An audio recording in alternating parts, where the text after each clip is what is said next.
De JDC et chers téléspectateurs, voici notre revue. Ce sera la troisième de cette semaine avec Kim Pierre Junior, comme d'habitude, qui nous fait en quelques minutes, en quelques mots, il nous rend compte de l'essentiel des articles qui tournent autour de la culture. Tout à fait, et ces articles nous amènent au cœur des rédactions de Cameroun Tribune. Et pour ce qui est du reste également, on marquera un arrêt du côté du quotidien Repère. Et le reste, il s'agira bien évidemment des webzines, notamment le quatrième pouvoir, Africa News, sans oublier d'évoquer aussi également Jeune Afrique avec une bonne actualité qui tourne autour d'un sujet qui concerne sainement la mode. On ouvre justement cette revue avec le quotidien bilingue Cameroun Tribune. Vous vous souvenez alors, on était les tout premiers à relayer cette info aujourd'hui. Nous sommes assez fiers que ça s'est poursuivi. Il s'agit ici de Marilyn Douala Mangabel honorée. On le parlait déjà de cette médaille de Goethe qu'elle avait eue en 2021 et la remise officielle est prévue pour le 28 août, mais elle a été présentée aux côtés de deux autres lauréats, notamment un japonais et une chinoise,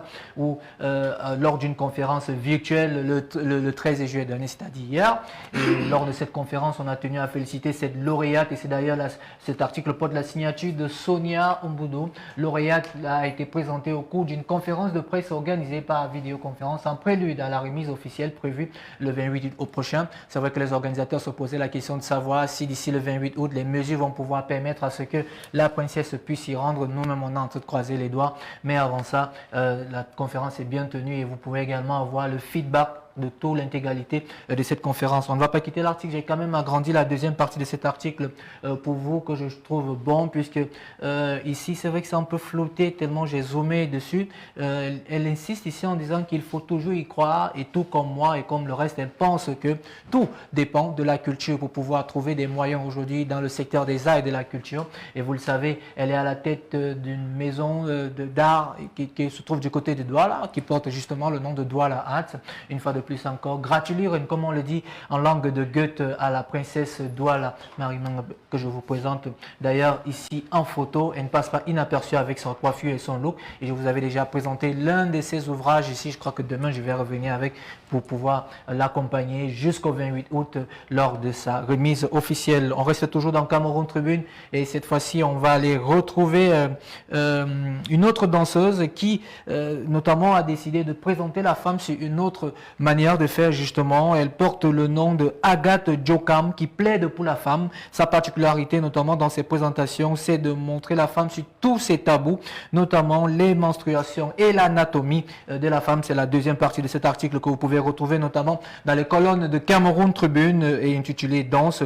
Agathe Jokam qui plaide pour la femme. Elle ressemble d'ailleurs à ça. Voilà, vous pouvez voir l'image où elle fait avec insistance. Quand vous le savez déjà que lorsqu'une femme et en période de menstruation, ce n'est pas souvent évident pour elle. Il y a soit des boutons au niveau du visage ou encore d'autres sautes d'humeur, mais elle a décidé de s'inspirer et de présenter la femme dans ces moments difficiles, selon elle, mais aussi également de présenter toute l'anatomie dont on ne présente pas souvent, permettez la tautologie. Et puis dans la deuxième partie de cet article que j'ai un peu agrandi pour vous, c'est pour dire que tout est parti de 2014 où elle a obtenu une bourse pour pouvoir se retrouver du côté de la France et qui célèbre justement sa fête aujourd'hui, où elle a développé ce style d'art. C'est une autre manière, c'est un visage à découvrir, c'est un nom également à retenir. Elle qui présente la femme sur une autre manière et qui a choisi l'art et surtout l'expression corporelle en y associant la danse. Ce n'est pas vraiment facile de le faire et elle le fait, tenez-vous tranquille, en pratiquement 3 heures de temps et ça se passe de tout commentaire. Je vous invite à lire l'intégralité de l'article, à retrouver dans le quotidien de la route de l'aéroport Cameroun Tribune.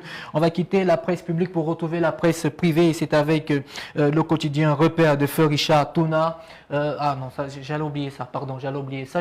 Parce que justement, j'ai renié ça pour vous. C'était un match de page, notamment en bref, c'est pour parler de Laro qui rentre sur la scène. Et l'événement va se dérouler vendredi, le 16 juillet. Elle apparaissait en match de page, notamment dans le même journal de Cameroun Tribune. Laro, que vous connaissez, qui excelle dans le domaine de la danse et qui est par ailleurs la sœur de Karine, on va dire Karine Bahana, qui est scénariste et réalisatrice et au jour d'aujourd'hui est devenue parfaite dessinatrice avec Moulata drapeau. On vous parle alors de Laros en retour sur scène, donc spéciale recommandation. Et puis mercredi, Jazz Douala, ça vous dit, c'est ce qui attend notamment les jazzphiles du côté de la capitale économique.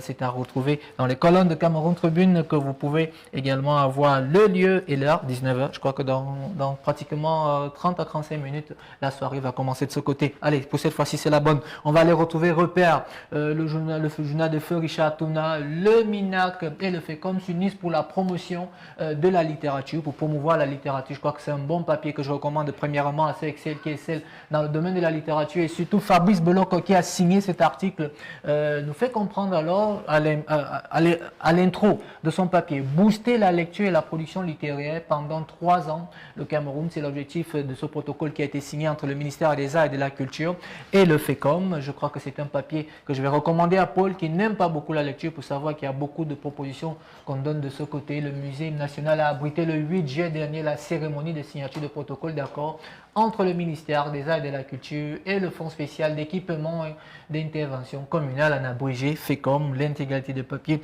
est à retrouver dans Repère, et dans la deuxième partie de ce papier, j'ai agrandi pour vous juste une proposition, littérature de l'école à l'emploi. C'est l'arrêt, et aussi également pour avoir grandi ce papier que vous pouvez voir ici en marge pour vous, c'est qu'il y a cette question-là qui revient un peu à chaque fois pour quand vous êtes étudiant, notamment dans les écoles où on enseigne les sciences de l'information et de la communication. Avez-vous un plan de carrière après vos études? Non, c'est le point d'interrogation. Si votre réponse est négative, alors l'essai que propose Joël Ndibidago est une piste de solution pour ceux et celles qui ne savent pas quoi faire après les études. Très souvent, après l'obtention d'une licence, il n'est pas souvent évident de trouver le travail. Dans un essai, il propose des sorties de pistes et propose également le secteur de l'entrepreneuriat aujourd'hui, en mettant en avant le digital qui est devenu ce pan-là où certains peuvent se retrouver en lieu et place de voir tout ce que vous savez qui fait l'actualité aujourd'hui. Quand je le dis, je ne préfère pas prononcer ces mots. Ces mots, vous les retrouvez notamment dans la une de Repère, justement, aussi également dans la une du quotidien Mutation, qui n'a pas été vraiment tendre avec les mots spéciales recommandations. Et puis, c'est la deuxième partie de cet article, toujours en marge, que j'ai pris pour vous ici, pour vous présenter ce qui a poussé les responsables du FECOM à ce partenariat en accord avec le ministère des Arts et de la Culture. Beaucoup se posent la question de savoir comment est-ce que le FECOM s'est lancé dans ça. L'intégralité est à retrouver dans ces colonnes. Vous aurez également des éléments de réponse et aussi participer, parce que c'est un concours qui est ouvert à tous et celles qui aiment la littérature et qui veulent se lancer dans différents concours. Je crois qu'il y a également une cagnotte qui peut vous servir dans les années à venir. Et puis on va quitter la presse pour aller retrouver notamment la précipité, et c'est avec Jeune Afrique qui nous amène en mode avec Ibrahim Fernandez, le couturier. Et voilà, on l'a mis en gras, chouchou des Abidjanaises. En quelques années, le styliste autodidacte est devenu une figure de la mode en Côte d'Ivoire. Ces modèles fabriqués en lin, en dempé, en balogan ou encore en faso d'Anfani, inspirés de la vie quotidienne, font fureur dans les soirées mondaines.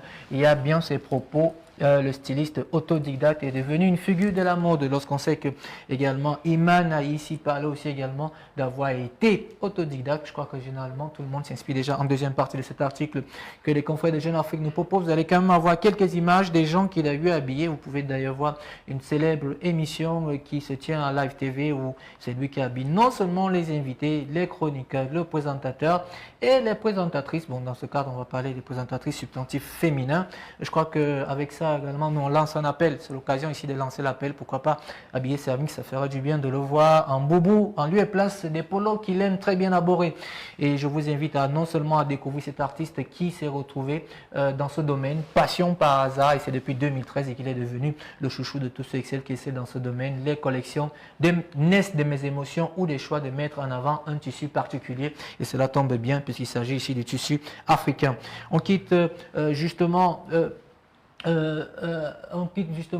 Africa News, Jeune Afrique, pardon, pour aller retrouver Cameroun Web qui a décidé de nous présenter le 7e art. Rien à voir avec ce qui se passe maintenant du côté de la croisette qui bat certainement son plein. Thérapie, c'est le film camerounais qui apparaît au célèbre panneau publicitaire de New York, Times Square, que beaucoup connaissent ici, notamment à travers les films ou encore même des séries. Je pense ici à Will Smith.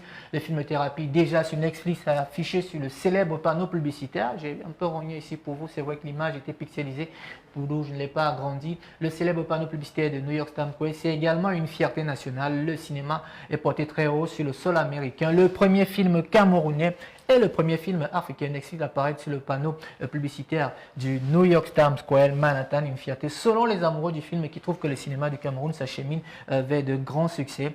Et puis on va simplement féliciter ceux qui sont derrière ces films. Et je crois que ça va booster aussi également tous nos panneaux publicitaires que nous avons du côté de l'avenue Kennedy ou encore même des grands carrefours en passant par Mobleu Omnisport ou même en plein centre de la Poste, pourquoi pas afficher également ça, parce que quand New York donne déjà le ton, je crois qu'on peut également suivre. Je crois qu'il n'y a pas ces tableaux du côté de Madagascar, hein, et ça il n'y a pas ces tableaux chez vous. Voilà. On va quitter Cameroun Web pour aller retrouver Africa News, et c'est avec le Sénégal, le tournoi de Scrabble de retour malgré la Covid-19. Au plus fort de la pandémie Covid-19, les joueurs de Scrabble du Sénégal ont dû se contenter des compétitions en ligne pour garder la main, et depuis quelques semaines, ils ont rompu avec le virtuel et se retrouvent à nouveau face à face avec des invités conviviaux et passionnés qui échangent autour de ce jeu qui est devenu carrément une session virale. J'ai marqué un arrêt sur cet article parce que je me suis posé la question de savoir où sont passés nos joueurs de Scrabble que nous avons ici, notamment dans le triangle national. La fédération sénégalaise de Scrabble met toujours en avant ces gens-là. Malik Ndiane, il a prévu 15 plateaux pour les 30 joueurs inscrits, mais ils sont finalement 52. La plupart se sont déjà rencontrés en ligne et participé à des retrouvailles dans le monde réel. Cela tombe bien. Je vous invite à non seulement lire l'intégralité de l'article, mais aussi à découvrir ce jeu qui tend à disparaître parce que maintenant les tournois de Scrabble deviennent un peu de plus en plus rares, comme quoi on l'a catalogué comme étant le jeu des intellectuels. Oh que non. Et en deuxième partie de cet article, comme j'ai pris le deuxième article, je pense bien, oui, je crois que j'ai pris la deuxième partie pour insister sur le tournoi en ligne qui a rapporté notamment aux pays francophones et surtout le pays d'Afrique de l'Ouest. Je me suis posé la question de savoir pourquoi le Cameroun ne se retrouvait pas, mais en deuxième paragraphe, j'ai eu la réponse où on disait le Sénégal avait été plusieurs fois champion d'Afrique de Scrabble francophone par équipe. Il vient de terminer quatrième de la compétition continentale derrière le Cameroun, le champion lors de l'édition 2021 qui s'est déroulée en mai à Dakar. Comme quoi, ils ont été champions, mais l'information n'a pas été relayée et où ils sont rentrés, l'information est restée à un certain niveau. Je crois qu'on gagnerait beaucoup à les inviter pour qu'ils viennent en parler, car j'ai été tagué dessus pour pouvoir évoquer cet aspect du tournoi en ligne qui est devenu de plus en plus virtuel. Pourquoi pas organiser même un tournoi de Scrabble entre cette équipe camerounaise et toute l'équipe du JDC. Ça donnerait également de quoi s'occuper à Jeff en lieu et place de prendre l'associatif. On va quitter Africa News pour aller retrouver d'autres actualités, et c'est avec ce ouvrage que j'ai eu à découvrir. C'est notamment des confrères qui me l'ont proposé du côté de la Côte d'Ivoire. Voilà, on nous a dit à chaque fois je présente des ouvrages, mais je ne présente pas des ouvrages où les héros africains sont présentés de manière dessin, mais aussi avec une très bien racontée en bande dessinée. Lutte contre l'apartheid, Afrique du Sud, un long combat de liberté. Vous pouvez d'ailleurs voir, c'est www que vous pouvez retrouver, c'est jobooking.com, qui est 3 Russie, choc, qui vous raconte alors un long combat vers la liberté, avec également des situations des youtubeurs optimistes, un avant-goût délicieux des vacances, on en parlait, et 10 bonnes raisons de voir Cruella, qui est tous ici des recommandations pour nos enfants en cette période de vacances en attendant les résultats. Voilà ce qu'il fallait retenir de cette revue. Je ne sais pas, je crois qu'il y a eu une dernière. Ah oui, il y a Ténor, j'allais la conclure avec Ténor, notamment avec ses notes de lecture de notre confrère Manfred et Sommet. Certains n'ont pas quand même le choix. La liberté, c'est la loi. Croire au bien matériel, c'est fini en maître majeur. Voici quelques titres de l'EP de Ténor que vous allez retrouver en attendant. Certainement l'album ZA, Faut jamais, Do for Love, Salazar, que tout le monde connaît déjà, Béni, Oubliant le passé et Profiter. En deuxième partie, ça c'est je crois que c'est la deuxième partie de l'article. Je crois que la première partie de cet article, il y a la note de lecture qui porte la signature de Manfred et Sommet. Vous disais-je en vous présentant alors celui qu'on considère comme l'une des valeurs sûres du rap 237. Ténor, quand la terre-mère se transforme en psychiatre, c'est ce qu'il a décidé de nous proposer. Gloire au chant, a-t-il dit, même si dans cet article il a un peu charrié le corps en disant que lui il va jamais se retrouver en train de chanter. Voilà, c'est arrivé. Je crois que c'est avec ça que je vais conclure. On se posait la question de savoir où était passé le joueur de Wisley, et depuis qu'il a raté le penalty, il n'y avait plus vraiment d'actualité sur lui. Tout le monde se posait la question où il était passé, et je suis venu à cette conclusion avec des confrères anglais et français que j'ai dit c'est pas les équipes ou les joueurs qui relient les nations, c'est les victoires. Une fois qu'il y a défaite, tout le monde commence à insulter. On est en train de voir ce qui se passe du côté de l'Angleterre et également du côté de la France. Et j'ai cru conclure avec cette revue pour souhaiter bonne fête une fois de plus aux Français avec ces propos de ce défenseur que je considère comme meilleur, qui se retrouve du côté maintenant de l'équipe ennemie que je ne supporte pas, le Paris Saint-Germain, pour Marseille, qui conseille à Mbappé de rester. L'intégralité s'est à retrouver notamment dans ce journal que les confrères de l'équipe m'ont proposé. C'était une manière pour souhaiter une bonne fête de plus à nos frères français. Vous connaissez déjà la formule, abonnez-vous au kiosque et e-kiosque car les journalistes vivent de leurs écrits. Je serai ravi de vous retrouver demain pour une autre sortie du JDC naturellement. Alors, c'est un conseil d'un leader. Ramos, je conseille à Mbappé de rester. Mbappé reste un génie du ballon. Mbappé, c'est un génie du foot. C'est vrai qu'il a manqué son penalty face à la Suisse. Ça peut arriver, ça arrive à tous les grands footballeurs. Mais Mbappé reste un génie. On espère qu'il fera une très belle saison avec le Paris Saint-Germain. Donc, nous, on est supporters. C'est vrai que King est plus porté pour Marseille, c'est cela. Ils ont remporté une Coupe d'Europe il y a soit 50 ans. Et ils chantent ça tous les jours. Mais dans tous les cas, Paris Saint-Germain, l'ambition reste au bon fixe. Il faudrait remporter la Ligue des Champions. Et on